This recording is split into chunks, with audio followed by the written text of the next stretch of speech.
اللہ اکبر اللہ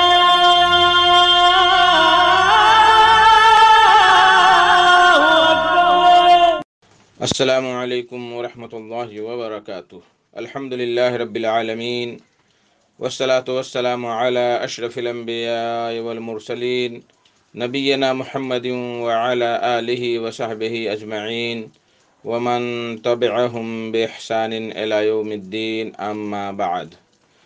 میرے دوستو، بزرگوں، اسلامی بھائیوں اور بہنوں، سامعین و سامعات کرام، صدائے حق سننے والے ساتھیوں، آج 18 ذی-القعدہ 1442 ہجری، 30 جون 2021 عیسوی، 16 گتے آষاڑھ 2078 بکرمی، بدھ کا دن، میں محمد مستقیم مدنی صدائے حق کا پروگرام لے کر آپ لوگوں کی خدمت میں حاضر ہو گیا ہوں۔ یہ پروگرام روزانہ آپ junk Nandini FM 95.5 mega hertz پر 1:30 بجے سے 2:15 بجے تک سماعت فرماتے آ رہے ہیں۔ آج بھی انشاءاللہ تبارک و تعالی سب سے پہلے تلاوت قرآن مجید، پھر ایک عالم کا خطاب سماعت فرمائیں گے۔ تو لیجئے سب سے پہلے ہم اور آپ مل کر قرآن مجید کی تلاوت سنتے ہیں۔ بسم اللہ الرحمن الرحیم۔ اعوذ باللہ من الشیطان الرجیم، بسم اللہ الرحمن الرحیم۔ آمن الرسول بما انزل الیہ من ربہ والمؤمنون كل آمن بالله وملائكته وكتبه ورسله لا نفرق بين أحد من رسله وقالوا سمعنا وأطعنا غفرانك ربنا وإليك المصير لا يكلف الله نفسا إلا وسعها لها ما كسبت وعليها ما اكتسبت ربنا لا تؤاخذنا إن نسينا أو أخطأنا ربنا ولا تحمل علينا إصرا كما حملته على الذين من قبلنا ربنا ولا تحملنا ما لا طاقة لنا به واعف عنا واغفر لنا وارحمنا أنت مولانا فانصرنا على القوم الكافرين۔ اللہ اکبر اللہ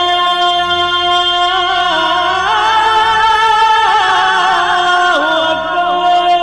بعدہ آج کا خطاب ہے فضیلت الشیخ وسیم احمد سنابلی ریاضی صاحب کا، جو جامعہ سنابل دلہی میں درس و تدریس کی خدمات انجام دے رہے ہیں۔ ان کا موضوع ہے گستاخ رضوی اور قرآن پر اس کے اعتراضات کی حقیقت۔ ہندوستان میں ایک وسیم رضوی نام کا شیعہ مرتد، اس نے قرآن پر اعتراضات کیا تھا۔ انہی اعتراضات کے جوابات شیخ عنایت فرمائیں گے۔ تو لیجئے ہم اور آپ مل کر شیخ کی تقریر بغور سماعت کریں۔ اللہ اکبر اللہ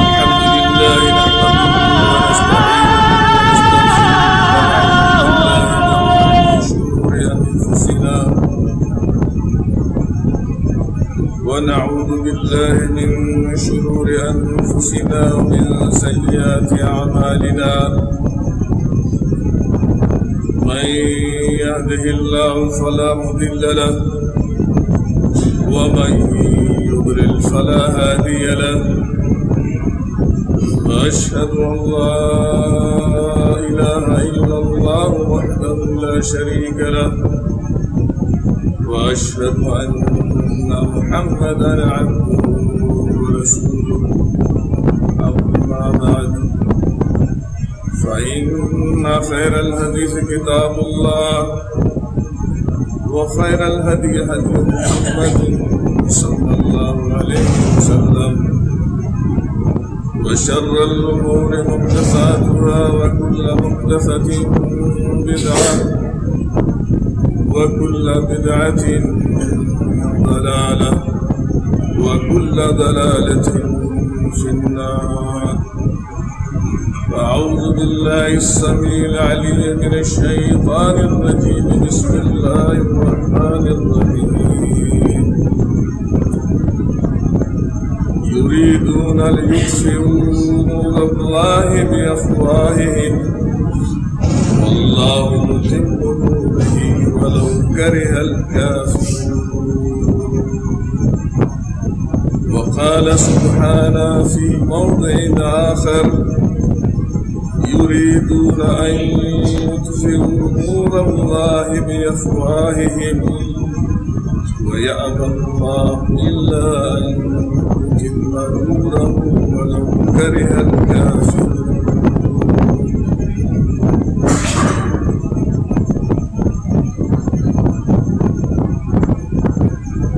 ستیزہ کار رہا ہے ازل سے تائق روز.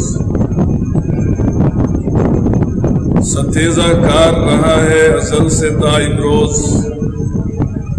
چراغ مستفی سے شرار بولہبی. رکھیو غالب مجھے اس تلخ نوائی میں معاف. رکھیو غالب مجھے اس تلخ نوائی میں معاف. آج کچھ درد میرے دل میں سوا ہوتا ہے.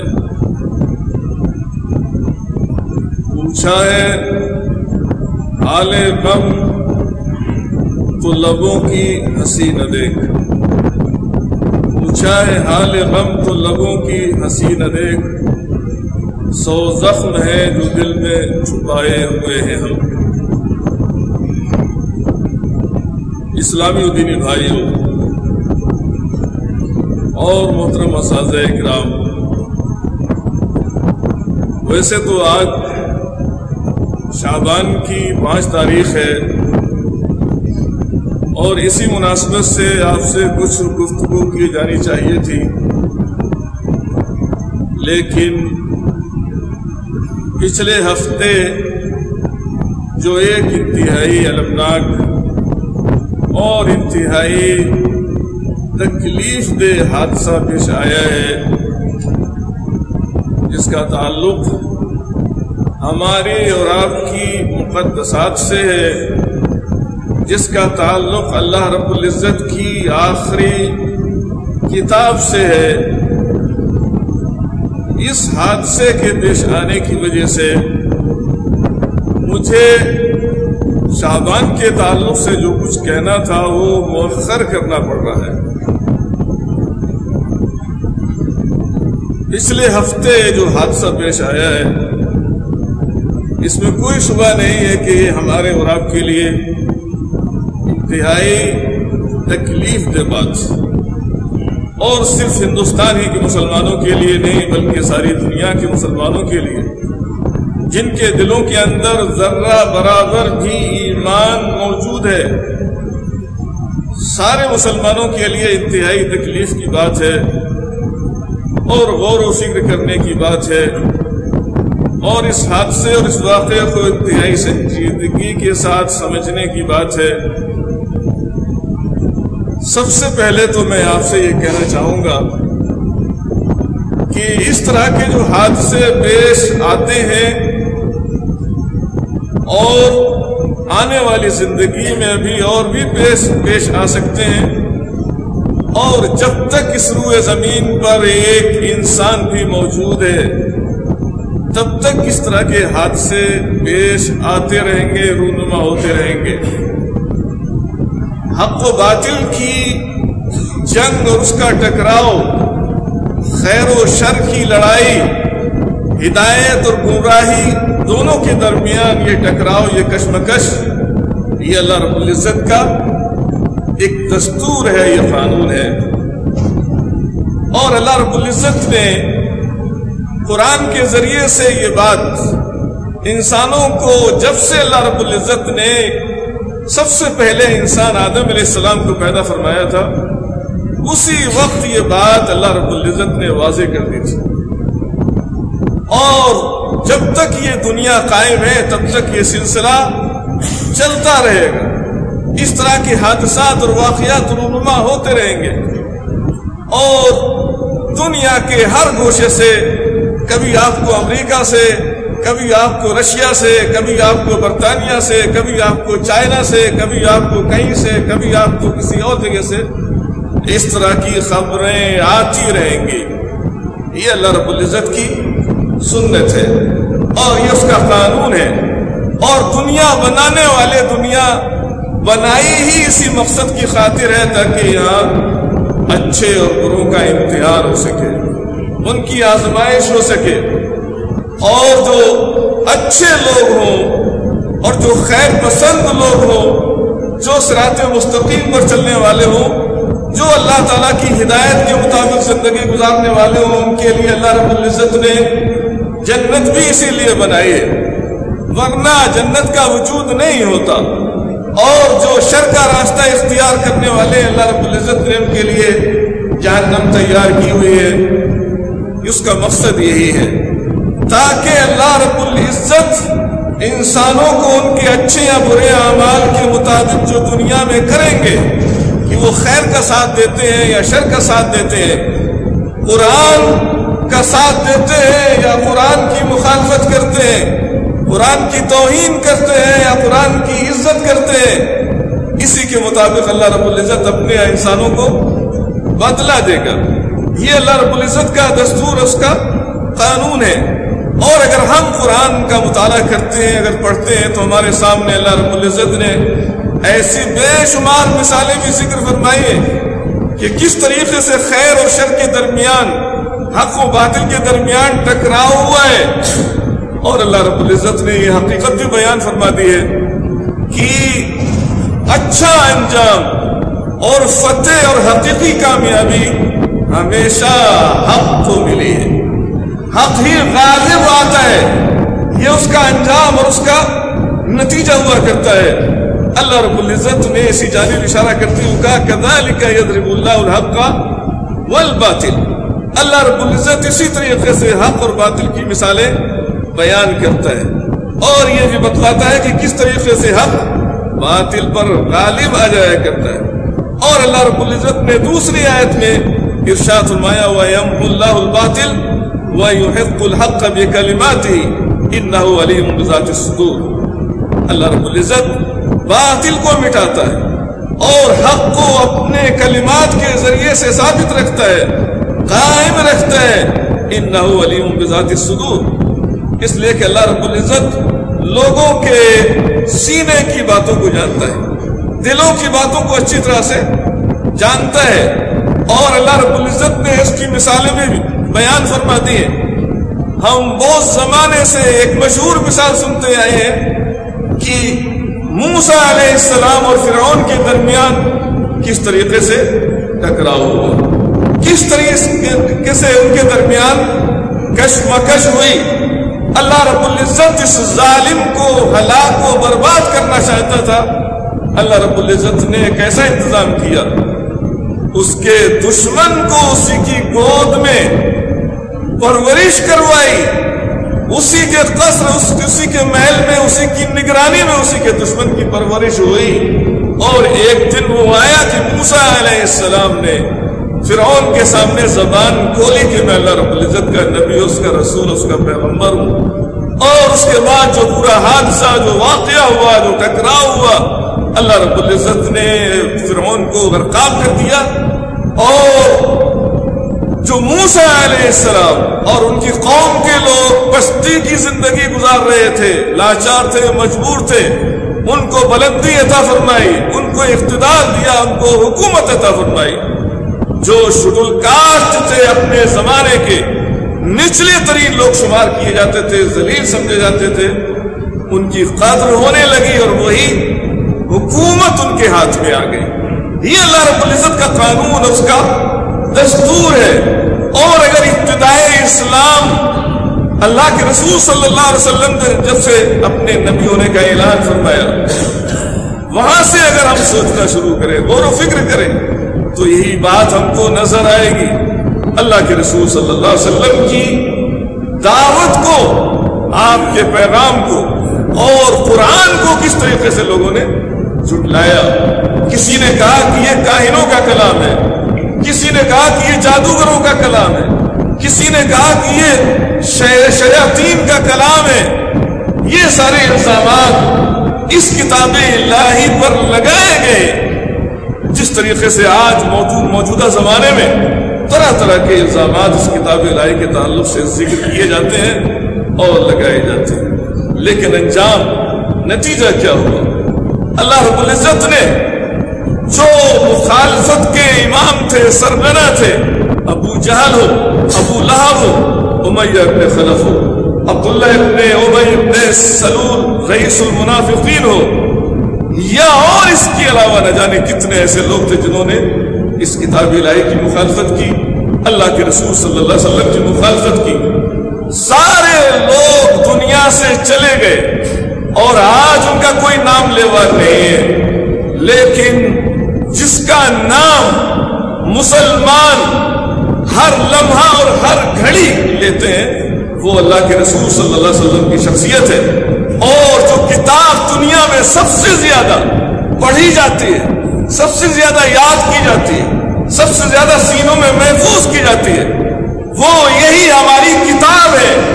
نہ جانے کتنے لوگ آئیں گے اور جائیں گے اور اس کتاب پر کیچڑ اچھالیں گے، لیکن اللہ رب العزت کو یہ کتاب باقی رکھنا ہے. جو حادثہ جو پیش آیا تھا، میں اس کے تعلق سے کچھ باتیں آپ سے کہنا چاہتا ہوں. شیطان رضوی ہے جس نے قرآن پر اعتراض کیا ہے، اور یہ اعتراض کوئی نئی بات نہیں ہے، بلکہ اسی ملک کے اندر اسی طرح کا اعتراض کیا جا چکا ہے کچھ انتہا پسندوں کی جانب سے، اور یہ معاملہ کورٹ میں بھی گیا تھا، لیکن کورٹ سے بھی ان لوگوں کو جواب مل گیا کہ یہ ہمارے دائرے اختیار میں نہیں ہے. کورٹ، دنیا کی عدالت، اس کتاب کے اندر جسے آسمانی عدالت نے پاس کیا ہو، آسمانی عدالت سے ہو کر جو کتاب آئی ہو، اس کتاب کے اندر دنیا والے کوئی تبدیلی کر دیں، یہ دنیا کے لوگوں کے اختیار کی بات نہیں ہے، یہ کوئی نیا اعتراض نہیں. لیکن اس شخص نے جو اعتراض کیا ہے وہ پہلے لوگوں نے 24 آیتوں کے سلسلے میں اعتراض کیا تھا، اور اللہ رب العزت کا شکر، اس کا احسان ہے کہ علماء کرام نے اس کا جواب بھی تحریر کیا تھا. وہ جواب بھی کتابچے کی شکل میں موجود ہے. اور اس کے بعد اس شخص نے جو اعتراض کیا ہے وہ قرآن کریم کی 26 آیتیں، اور اعتراض کیا ہے؟ اعتراض یہ کیا گیا ہے کہ ان آیتوں کے اندر آتنکواد کی، دہشت گردی کی تعلیم دی گئی ہے. ان آیتوں کے ذریعے سے آتنکواد پھیلتا ہے، دہشت گردی عام ہوتی ہے، یہ اعتراض کیا گیا ہے. اور افسوس کی بات یہ ہے کہ اگر اس شخص نے قرآن کو پڑھا ہوتا، سمجھا ہوتا، غور و فکر کیا ہوتا، تو اس کی سمجھ میں یہ بات آ سکتی تھی کہ یہ کتاب امن و آشتی کا پیغام دینے والی کتاب، امن و شانتی کی پرچارک ہے.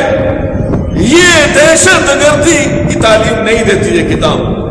وہ کتاب کیسے دہشت گردی کی تعلیم دے سکتی ہے جبکہ اللہ رب العزت کا یہ کھلا فرمان اسی کتاب میں ہم پڑھتے ہیں اور پڑھنا چاہیے، یاد ہونا چاہیے. اللہ رب العزت نے فرمایا ہے من قتل نفسا بغیر نفس او فساد فی الارض فکأنما قتل الناس جميعا. اللہ کا ارشاد ہے کہ جس شخص نے کسی شخص کا، کسی معصوم شخص کا ناحق قتل کیا، اس کا خون بہایا، ایک انسان کو قتل کر دیا، اس کا جرم کتنا بڑا ہے؟ فَكَأَنَّمَا قَتَلَ النَّاسَ جَمِيعًا، گویا کہ اس نے ساری انسانیت کو قتل کر دیا. ایک انسان کا قتل ساری انسانیت کا خون اس کا قتل ہے. اور اسی طریقے سے اللہ رب العزت نے آگے کہا وَمَنْ أَحْيَاهَا فَكَأَنَّمَا أَحْيَا النَّاسَ جَمِيعًا. اگر کسی شخص نے کسی انسان کی جان بچا لی، گویا کہ اس نے ساری انسانیت کی جان بچا لی، ساری انسانیت کو زندگی عطا کر دی. جو کتاب انسانی خون کی اتنی قدر کرتی ہو، انسانی خون کو اتنی اہمیت دیتی ہو، انسانی خون کو اتنی تکریم دیتی ہو جو کتاب، وہ کتاب دہشت گردی کی تعلیم کیسے دے سکتی ہے؟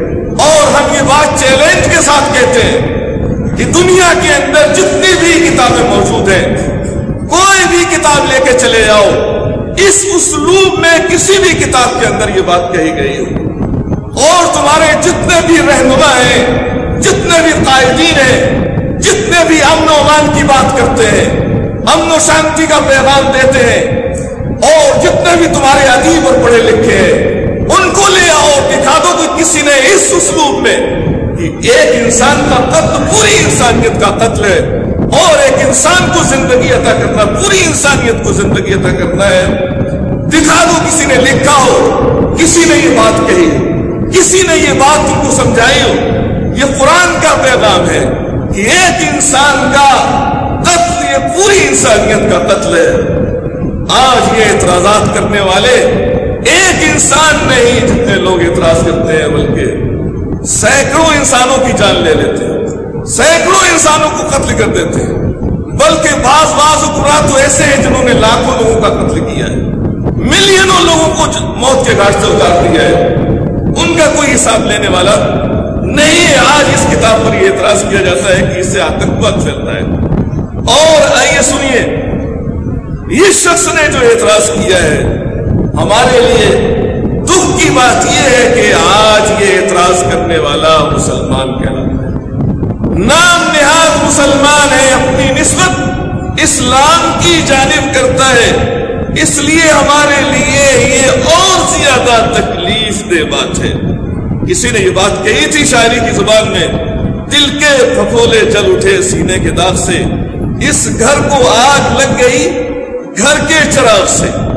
اس لیے میں مسلمانوں سے کہنا چاہوں گا کہ ہماری سب سے پہلی اور اولین ذمہ داری یہ ہے کہ ہم اپنی اولاد کی دینی اور اخلاقی تربیت کو ترجیح دیں۔ سب سے پہلا جو کام ہمیں کرنا ہے وہ اپنے بچوں کی، اپنی بچیوں کی، اپنے گھر والوں کی دینی اور اخلاقی تربیت کرنی ہے۔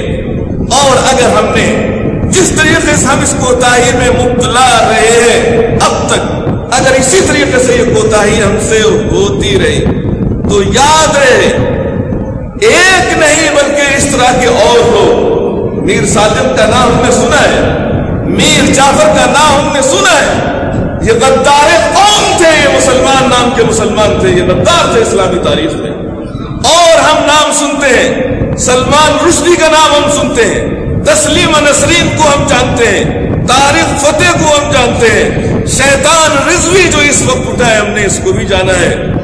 اگر ہماری تربیت کا یہی حال رہا اپنے بچوں کے تعلق سے تو ایک نہیں اس طرح کے نہ جانے کتنے ناخلف ناہنجار اسلام اور اہل اسلام پر اسی طرح کے اعتراضات کرتے رہیں گے، قرآن پر اعتراضات اٹھاتے رہیں گے۔ اس لیے ہماری اولین ذمہ داری یہی ہوتی ہے کہ ہم اپنے بچوں کی تربیت کی جانب توجہ دیں، دھیان دینے کی ضرورت ہے۔ اور اس کے بعد دوسرا جو سنگین الزام اس شخص نے عائد کیا ہے وہ کیا ہے، وہ سنیے، قرآن میں تحریف کی گئی ہے۔ آپ کو معلوم ہونا چاہیے، ہر مسلمان کے علم میں یہ بات ہونی چاہیے، قرآن ایک ایسی عظیم کتاب ہے جس صورت اور جس شکل میں اللہ رب العزت نے اللہ کے رسول صلی اللہ علیہ وسلم پر نازل فرمائی تھی اپنی اسی اصلی شکل میں آج تک موجود ہے۔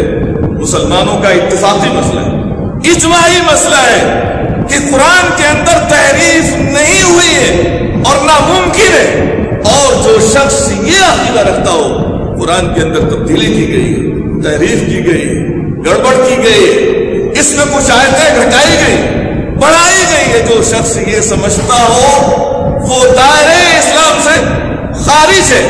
اور خوش آئند یہ بات ہے کہ یہ شخص جس طبقے سے، جس فرقے سے تعلق رکھتا ہے، اگرچہ ان کے یہاں یہ باتیں موجود ہیں اس طرح کی، لیکن اس کے باوجود خوش آئند بات یہ ہے کہ اس کے فرقے کے لوگوں نے بھی اس بات کو اب تسلیم کر لیا ہے، اس کتاب میں کوئی تحریف نہیں ہوئی، کوئی تبدیلی نہیں ہوئی ہے، کتاب اپنی اصلی شکل میں جس طریقے سے اللہ نے نازل فرمائی تھی آج بھی اسی شکل میں موجود ہے۔ اور آئیے تبدیلی اس میں کیسے ہو سکتی ہے؟ اللہ رب العزت کا یہ وعدہ ہے، اِنَّا نَحْنُ نَزَّلْنَا الذِّكْرَ وَإِنَّا لَهُ لَحَافِظُونَ، اللہ رب العزت نے ارشاد فرمایا انا نحن نزلنا الذکر وانا له لحافظون، ہم نے ہی اس ذکر کو نازل کیا، ہم ہی اس کی حفاظت کی ذمہ داری لیتے ہیں، ہم اس کی حفاظت بھی کریں گے۔ اس سے پہلے جتنی بھی آسمانی کتابیں نازل کی گئی اللہ رب العزت نے کسی کتاب کے محفوظ رکھنے کی ذمہ داری نہیں لی، لیکن قرآن ایک ایسی کتاب ہے جس کے محفوظ رہنے کی ذمہ داری اللہ رب العزت نے خود لی ہے۔ کسی نے اسی کو کہا تھا فانوس بن کے جس کی حفاظت ہوا کرے، فانوس بن کے جس کی حفاظت ہوا کرے وہ شمع کیا بجھے جسے روشن خدا کرے۔ اللہ رب العزت کی آسمانی عدالت سے یہ چیز محفوظ ہو کر آئی اور قیامت تک یہ کتاب محفوظ رہے گی۔ دنیا کی ساری عدالتیں مل کے بھی اس کتاب میں ایک لفظ نہیں، ایک حرف، ایک شوشہ، ایک نقطہ اگر اس میں گھٹانا اور بڑھانا چاہے تو اس کتاب الہی میں تبدیلی نہیں کر سکتے۔ آپ کو معلوم ہونا چاہیے کہ تاتاریوں نے قرآن کے کتنے نسخے جلائے تھے۔ تاتاریوں نے دسیوں نے، سینکڑوں نے، ہزاروں نے، لاکھوں نسخے قرآن کے جلا دیے تاکہ یہ قرآن دنیا سے مٹا دیا جائے، ختم کر دیا جائے۔ کیا قرآن دنیا سے ختم ہو گئے؟ بلکہ اللہ رب العزت نے انہی تاتاریوں کو اس کتاب الہی کا محافظ بھی بنا دیا۔ اسی کو اقبال نے کہا تھا ہے آیا یورش تاتار کے افسانے سے، پاسبان مل گئے کعبے کو صنم خانے سے۔ اللہ رب العزت نے جنہوں نے قرآن کے لاکھوں نسخے جلا دیے، لیکن مسلمانوں کے سینے سے جو قرآن محفوظ ہے سینوں کے اندر، وہ کوئی قیامت تک اس کو نہیں نکال سکتا ہے۔ لیکن ہماری کچھ ذمہ داریاں بھی ہمارے اوپر اس تعلق سے عائد ہوتی ہیں۔ اللہ کا کلام ہے، یہ اللہ نے خود ذمہ داری لی اور کہتے اس میں خیانت کی گئی۔ اللہ نے اعلان کیا وَإِنَّهُ لَتَنزِيلُ رَبِّ الْعَالَمِينَ نَزَلَ بِهِ الرُّوحُ الْأَمِينُ، یہ وہ کتاب ہے جو اللہ کی طرف سے نازل کرتا ہے۔ نَزَلَ بِهِ الرُّوحُ الْأَمِينُ، روح امین، ایک ایماندار فرشتہ اس کو لے کر نازل ہوا ہے۔ اور اللہ تعالیٰ نے فرمایا وَإِنَّهُ لَكِتَابٌ عَزِيزٌ لا يأتيه الباطل من بين يديه ولا من خلفه تنزيل من حكيم حميد۔ اللہ کا یہ اعلان ہے کہ یہ کتاب اللہ نے جو نازل فرمائی ہے یہ باوقار کتاب ہے، یہ کتاب باعزت کتاب ہے، محترم کتاب ہے، اس کی توہین کرنے سے اس کی عزت ختم نہیں ہوگی۔ اور فرمایا کتنی باوقار ہے، کتنی باعزت ہے، لا يأتيه الباطل من بين يديه ولا من خلفه، اس میں نہ تو کمی کی کوئی گنجائش، نہ زیادتی کوئی کر سکتا ہے، نہ کمی کر سکتا ہے۔ یہ کتاب الہی ہر طریقے سے محفوظ ہے۔ کتنی محفوظ ہے؟ اللہ رب العزت نے اللہ کے رسول صلی اللہ علیہ وسلم کو بھی یہ اختیار نہیں دیا کہ اللہ کے رسول صلی اللہ علیہ وسلم بھی اپنی مرضی سے اور اپنی خواہش کے مطابق اس کتاب الہی میں کوئی تبدیلی کر سکے۔ اللہ رب العزت نے اللہ کے رسول صلی اللہ علیہ وسلم کو دھمکی دیتے ہوئے کہ اگر یہ نبی بھی اس کتاب الہی میں کچھ اپنی طرف سے بڑھا دیتا تو ہم اس کا ہاتھ پکڑ لیتے، ہم اس کی شہرت کاٹ دیتے۔ اللہ رب العزت کا یہ اعلان ہے آسمان سے۔ اللہ نے فرمایا وَلَوْ تَقَوَّلَ عَلَيْنَا بَعْضَ الْأَقَاوِيلِ لَأَخَذْنَا مِنْهُ بِالْيَمِينِ ثُمَّ لَقَطَعْنَا مِنْهُ الْوَتِينَ فما منکم من احد عنہ حاجزین۔ یہ اللہ رب العزت کا اعلان ہے۔ اس شخص نے اس اعلان کو بھی نہیں پڑھا کہ اس قرآن میں اللہ کے نبی کو بھی تبدیلی کرنے کا اختیار نہیں دیا اللہ رب العزت نے، اور کہتا ہے کہ تبدیلی کرنے والے کون ہیں، نام بھی ان کے ذکر کیے گئے۔ ابو بکر کا نام ذکر کیا گیا، عمر کا نام ذکر کیا گیا، عثمان کا نام ذکر کیا گیا۔ معلوم ہونا چاہیے کون لوگ ہیں، ان کی کیا شخصیت ہے۔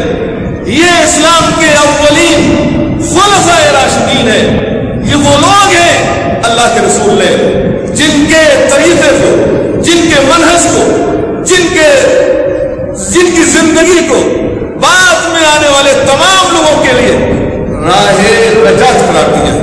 اللہ کے رسول نے فرمایا تھا ان کے تعلق سے علیکم بسنتی وسنت الخلفاء الراشدین المہدی ضمیر فروش انسان کہتا ہے ابو بکر نے تبدیلی کی ہے، عمر نے قرآن میں تبدیلی کی، عثمان نے اپنی قوت، طاقت، حکومت، سلطنت کا مس یوز کر کے جبرن کتاب میں قرآن میں آیتیں 26 آیتیں داخل کی ہیں۔ یہ ابلیس اور یہ شیطان اس طرح کی بات کرتا ہے۔ کیا اس نے یہ محسوس کیا کہ ان کا مقام کیا ہے، ان کا مرتبہ کیا ہے؟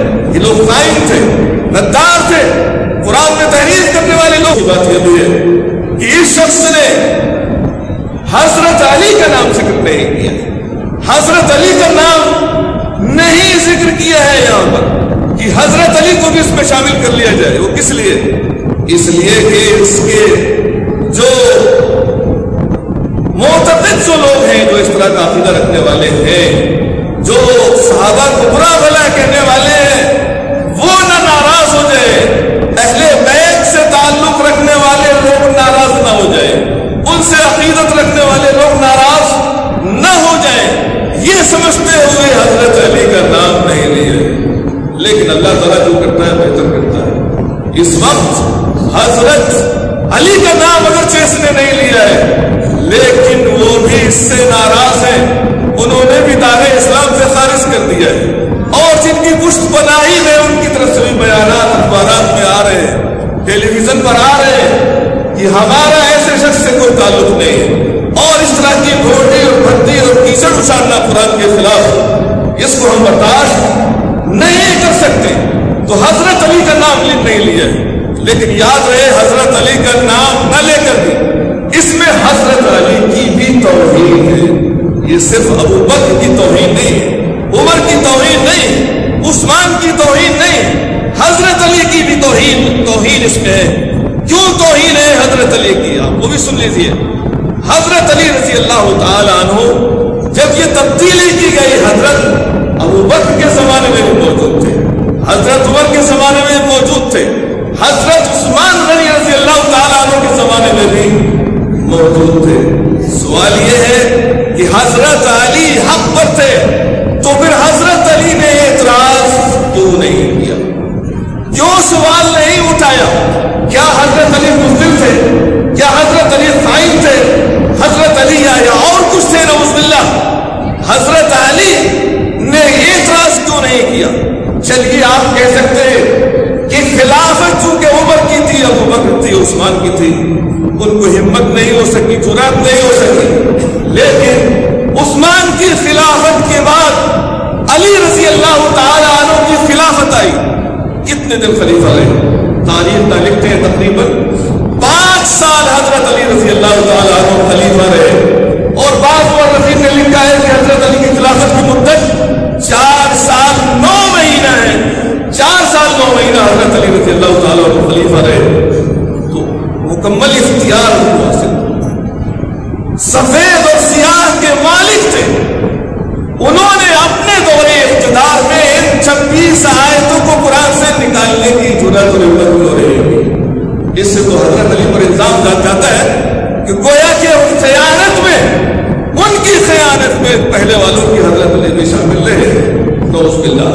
لہذا حضرت علی رضی اللہ تعالیٰ عنہ کی توہین ہے، اور جن کو ان کی ماں نے اسد کا لقب دیا ہو، اسد نام رکھا ہو، اور جن کو حیدر کرار کا لقب دیا گیا ہو، اور میں دیکھ رہا تھا انہی لوگوں نے حضرت علی کو سیف اللہ المسلول یہ لقب عنایت کیا ہوا ہے کہ حضرت علی اللہ کی نیام سے نکلی ہوئی ایک تلوار تھے۔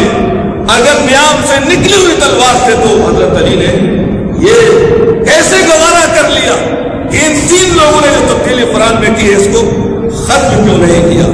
آئیے حضرت علی کے بعد اور بھی لوگ ہیں جو اس کی زد میں آتے ہیں، اور میں یہاں ایک بات اور ذکر کرتا چلوں۔ یہ شخص جس فرقے سے تعلق رکھتا ہے، جو عقیدہ اس شخص کا اس کے عقیدے کے مطابق حضرت علی کی جانب قول منسوخ کیا گیا ہے، اور وہ یہ ہے کہ حضرت علی خود فرماتے ہیں، لیکن ہم اس قول کو صحیح نہیں سمجھتے ہیں، لیکن یہ لوگ اس قول کو بیان کرتے ہیں۔ کیا کہتے ہیں؟ کہتے ہیں حضرت علی نے فرمایا ہے انا رب العرش الذی تسکن الارض بہ، میں ساری زمین کا مالک ہوں۔ تجھے ساری زمین کا اختیار حاصل ہے، مجھے تصرف کرنے کا حق حاصل ہے، میں اس کائنات میں اس زمین میں تصرف کر سکتا ہوں۔ اگر حضرت علی کو یہ تصرف حاصل ہے تو پھر قرآن کی 26 آیتوں کو نکال دینا یہ تو معمولی بات ہے۔ اگر یہ سمجھتے ہو کہ حضرت علی اس کائنات میں سب کچھ کر سکتے ہیں، آگے پیچھے کر سکتے ہیں اور لوگوں کو برباد بھی کر سکتے ہیں، ہدایت پر بھی لگا سکتے ہیں، اگر یہ سمجھا جاتا ہے تو پھر حضرت علی نے ایسا کیوں نہیں کیا؟ یہ حضرت علی کی توہین ہے۔ اور آئیے حضرت علی کے بعد حضرت حسن آتے ہیں، اہل بیت سے تعلق ہے، علی رضی اللہ تعالیٰ عنہ کے اللہ کے رسول کے شہید ہیں۔ کتنے دن کی خلافت رہی؟ 6 مہینے خلیفہ رہے، خلفائے راشدین میں ان کا نام بھی شمار کیا جاتا ہے۔ حضرت حسن کی 5-6 مہینے خلافت رہی، انہوں نے اس تبدیلی کو کیوں گوارا کیا؟ اور اس کے علاوہ دیگر اہل بیت بھی موجود رہے۔ کون کون اہل بیت تھے؟ عباس رضی اللہ تعالیٰ عنہ موجود رہے، جن کی وفات عثمان رضی اللہ تعالیٰ عنہ کے دور خلافت میں ہوئی ہے۔ حضرت عباس نے کوئی اعتراض کیوں نہیں کیا؟ اور اسی طریقے سے عبداللہ ابن عباس جن کی وفات سن 68 ہجری میں ہوئی، یہ بھی اہل بیت سے۔ لہذا ابن عباس رضی اللہ تعالیٰ عنہ نے اعتراض کیوں نہیں کیا؟ جبکہ اللہ کے رسول صلی اللہ علیہ وسلم نے دعا فرمائی تھی ان کے لیے، اللہ مفقہ فی الدین معلم التعلیم۔ اور اس امت میں یہ کہا جا سکتا ہے اللہ کے رسول کے بعد اگر قرآن کا سب سے بڑا کوئی عالم تھا کون تھے؟ عبداللہ ابن عباس رضی اللہ تعالیٰ عنہ تھے۔ تو آخر یہ اہل بیت سے تعلق رکھتے تھے، انہوں نے اس تبدیلی کو کیسے گوارا کر لیا، کیسے قبول کیا ہے؟ یہ تو اعتراضات کیے گئے ہیں قرآن میں تبدیلی کے تعلق سے۔ اب میں آپ سے یہ عرض کرنا چاہتا ہوں کہ آخر یہ بات کہی کیوں گئی؟ اس طرح کی گھناؤنی بات ایک نام نہاد مسلمان کی جانب سے کیوں کی گئی ہے؟ اس کے بہت سارے مقاصد ہو سکتے ہیں۔ ایک تو لوگ آج کل جانتے ہیں شہرت حاصل کرنا چاہتے ہیں، مشہور ہونا چاہتے ہیں، لیکن سوچنا یہ چاہیے کہ کیا شہرت کا سب سے گھٹیا ترین ذریعہ یہی ہو سکتا ہے کہ قرآن پر کیچڑ اچھالی جائے اور اس کو بدنام کیا جائے، آتنکواد کی طرف اس کی نسبت کی جائے، یہی رہ گیا ہے۔ اور دوسرا مقصد اس انسان کا، یہ شخص ایک مسلمانوں کا ادارہ وقف تھا، وقف اس کا ذمہ دار تھا، لہذا اس میں جو خرد برد کی ہے اس کی وجہ سے خیانت جو کی ہے اس کی وجہ سے شکنجہ کستا جا رہا ہے اس کے اوپر، لہذا اس شکنجے سے نکلنے کے لیے اس طرح کی قرآن پر کیچڑ اچھالی گئی اس کی طرف سے۔ اور اس کے جو سارے لوگ انتہا پسند ہیں، اسلام دشمن جو لوگ ہیں یا سیاسی جو آتا ہے جو فرما روا ہے اس شخص کے، ان کی خوشنودی حاصل کرنا، ان کو ایک اس طرح کا پیغام دینا کہ میں قرآن کے خلاف ہوں، ان کی خوشنودی حاصل کرنے کے لیے یہ بھی ایک مقصد ہے۔ اور اسی طریقے سے فی الحال کوئی عہدہ اور منصب نہیں ہو سکتا ہے، آئندہ قرآن پر کیچڑ اچھالنے کی وجہ سے کوئی بڑا عہدہ مل جائے، کوئی لیڈرشپ مل جائے اسی کی آڑ میں، لہذا زندگی آسانی سے گزر سکے۔ اور اس کے علاوہ جس وقت یہ مسئلہ ذکر کیا گیا ہے، اور ابھی اخبارات میں خبریں اذان کے تعلق سے آ رہی تھی اور بہت ساری چیزوں کے تعلق سے آتی رہتی ہے، اس موقع سے یہ مسئلہ ذکر کیا گیا ہے، مسلمانوں کے جذبات کو بھڑکانے کی کوشش کی گئی، ان کو غصہ دلانے کی کوشش کی گئی۔ اس کے پیچھے بہت سارے سیاسی مقاصد ہیں، جو لوگ آپ کو بھڑکا کر آپ کو غصہ دلا کر وہ اپنے مقاصد کو پورا کرنا چاہتے ہیں۔ اور افسوس ہوتا ہے کہ ہم میں سے بہت سارے ایسے لوگ ہیں نہیں جو اس طرح کے بھڑکاوے میں آ جاتے ہیں، تیش میں آ جاتے ہیں، غصے میں آ جاتے ہیں، اور اتنے غصے میں آ جاتے ہیں کہ انجام بھی نہیں سوچتے، اور ان کے اس انجام نہ سوچنے کی وجہ سے قرآن بدنام ہوتا ہے، اسلام بدنام ہوتا ہے، پیغمبر اسلام بدنام ہوتا ہے۔ اس لیے یہ ساری باتیں سوچنے اور سمجھنے کی ہے۔ اور اس شخص نے جو اتنی بڑی کیچڑ اچھالی ہے، ہو سکتا ہے دنیا کی عدالتیں چھوڑ دیں اس کو، دنیا کی عدالت میں کوئی سزا نہ ملنے پائے، لیکن یاد رہے اسی قرآن کا اعلان ہے، اللہ رب العزت نے اعلان کیا ہے وقال الرسول یا رب ان قوم اتخذوا هذا القرآن مہجورا. قیامت کے دن اللہ کے رسول صلی اللہ علیہ وسلم جو رحمت للعالمین ہے وہ ایسے لوگوں کے خلاف پٹیشن دائر کریں گے اللہ رب العزت کی بارگاہ میں, اس کی عدالت میں. کیا پٹیشن ہوگی؟ یہ پٹیشن یہ ہوگی میری قوم کے وہ لوگ ہیں, وہ نالائق اور ناخلف لوگ ہیں, ناہنجار لوگ ہیں, زمین فروش لوگ ہیں جو قرآن کی دنیا میں توہین کیا کرتے تھے. قرآن کو انہوں نے چھوڑ رکھا تھا, ان کو قرآن سے کوئی سروکار نہیں تھا, نہ تو قرآن پر عمل کیا, نہ تو اس پر ایمان کے تقاضوں کو پورا کیا, اور نہ ہی قرآن کا دفاع کیا. لوگ اس پر کیچڑ اٹھاتے رہے اور لوگ اس کو سنتے رہے. اس لیے اللہ رب العزت کی عدالت اس کے لیے باقی ہے. اگر دنیا کی ساری عدالتیں مل کر چھوڑ دیں, اللہ رب العزت کی عدالت میں اس کا حساب ہونا ہے. مسلمانوں سے مجھے 2 منٹ کے اندر کچھ گزارشات کرنی تھی. سب سے پہلی گزارش یہ ہے کہ آپ صبر و تحمل کا مظاہرہ کریں, تیش میں نہ آئے, جذبات میں نہ آئے, سنجیدگی کا مظاہرہ کریں. سڑکوں پر نکلنے کی ضرورت نہیں ہے, تماشا دکھانے کی ضرورت نہیں ہے کہ ہاں ہمارے اندر غصہ پایا جاتا ہے, یہ سب کرنے کی ضرورت نہیں ہے.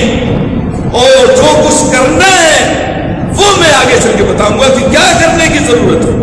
اور دوسری گزارش مسلمان سربراہان سے ہے, تنظیموں سے ہے, اداروں سے کہ یہ شخص نے عدالت میں یہ مسئلہ اٹھایا ہے, ہمارے پاس بھی عدالت میں جانے کے آپشنس ہیں.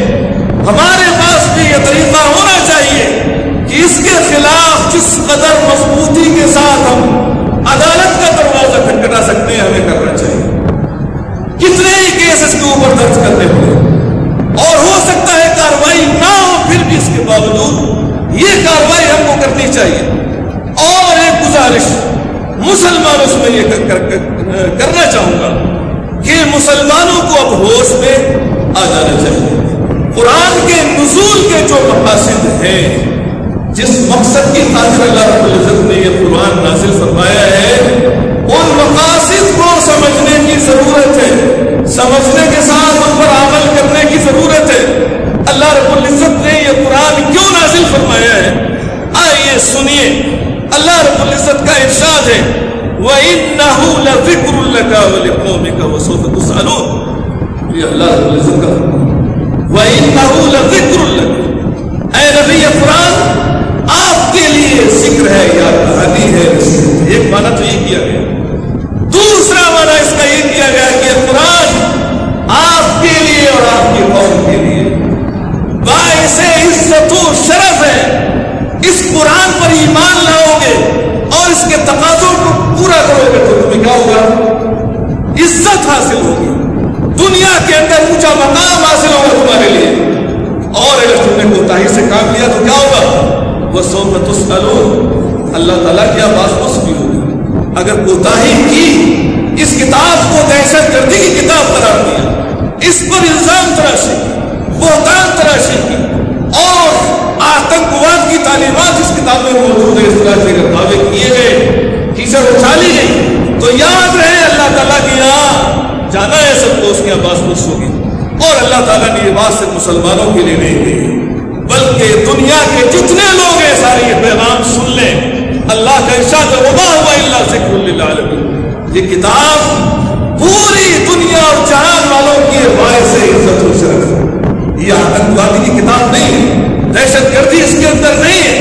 اگر اس کتاب پر ایمان لاؤ گے, اس کا ادب کرو گے, احترام کرو گے, دنیا میں تمہیں عروج بلندی ہوگی. اور اللہ کے رسول نے بھی اسی چیز کو ذکر فرمایا تھا, ان اللہ یرفع بہذا الکتاب اقواما ویذر بالآخرین. یہ وہ کتاب ہے اس کے ذریعے سے کچھ لوگوں کو بلندی ملتی, ترقی ملتی, عروج نصیب ہوگا. یہی وہ کتاب ہے جس کے ذریعے سے کچھ لوگوں کو ذلت اور پستی کے غار میں گرنا ہوگا. جو لوگ عزت کریں گے اس کتاب کی اور اس کتاب کے نزول کے مقاصد کو سمجھیں گے, اللہ تعالیٰ ان کو بلندی عطا فرمائے گا. اور صحابہ نے اسی چیز کو سمجھا تھا. صحابہ نے اسی چیز کو سمجھنے کے بعد اپنی زندگی میں اس قرآن کو اتارا تھا اور ڈالا تھا, اس کے مطابق زندگی انہوں نے گزاری تھی. اس لیے دنیا میں سرخرو رہے, کامیاب رہے، کامران رہے، سرخرو ہوئے۔ آئیے وہ کیسے؟ مشہور تابعی ہیں ابو عبد الرحمن سلیمی، محدث ہیں، فقیہ ہیں، اور قرآن کے بڑے عالموں میں ان کا شمار ہوتا ہے۔ اور اس کی وجہ یہ ہے کہ اللہ کے رسول کی ایک حدیث سننے کے بعد تم میں سب سے بہترین انسان وہ ہے جو قرآن کو سیکھے اور سکھائے۔ صرف ایک حدیث سننے جب سے اللہ کے رسول کی زبان سے سنی، اپنی ساری زندگی قرآن کی خدمت میں صرف کر، قرآن پڑھنے پڑھانے میں زندگی گزار دی۔ کہتے ہیں کہ ہم نے قرآن کیسے سیکھا ہے اور ہمیں بھی یہی کرنا ہوگا۔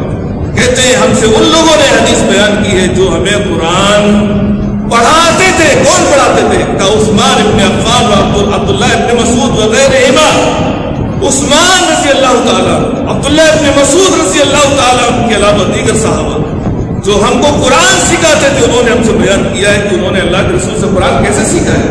کہتے ہیں انہم کانوا اذا تعلموا من النبی صلی اللہ علیہ وسلم 10 آیات لم یجاوزوها حتی یتعلموا ما فیها من العلم والعمل۔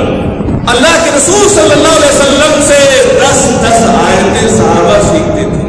کتنی آیتیں؟ 10 آیتیں۔ اور جب تک ان 10 آیتوں میں علم و عمل کی جتنی باتیں موجود ہیں، جب تک سمجھ نہیں لیتے تھے، سیکھ نہیں لیتے تھے، اس وقت تک آگے نہیں بڑھتے تھے۔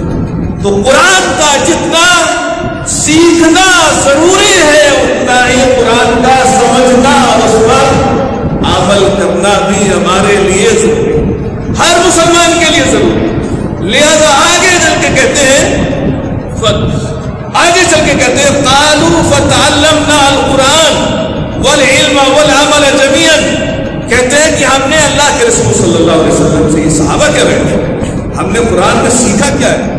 فتعلمنا القرآن، قرآن اللہ کے رسول صلی اللہ علیہ وسلم سے سیکھتے تھے۔ اس کے حروف کی ادائیگی کیسے کی جائے، اس کو پڑھا کیسے جائے گا، صحیح تلفظ کیا ہوگا، اللہ کے رسول سے کون سیکھتا تھا؟ صحابہ۔ اور دوسری چیز جو سیکھتے تھے فتعلمنا العلم والعمل، علم کی باتیں سیکھتے تھے۔ اس میں کیا چیز بیان کی گئی؟ آج تو ہم قرآن پڑھتے ہیں لیکن ہمیں پتہ ہی نہیں کہ اس میں کیا چیز اللہ تعالیٰ نے بیان فرمائی، کیا بیان کیا گیا وہ سیکھتے تھے۔ اور تیسری چیز کہتے ہیں کہ ہم اس پر عمل بھی کرتے تھے۔ یہ نزول قرآن کا مقصد ہے۔ صحابہ نے بیان فرمایا کہ نزول قرآن اللہ نے کیوں نازل فرمایا ہے، یہ مقصد ہے۔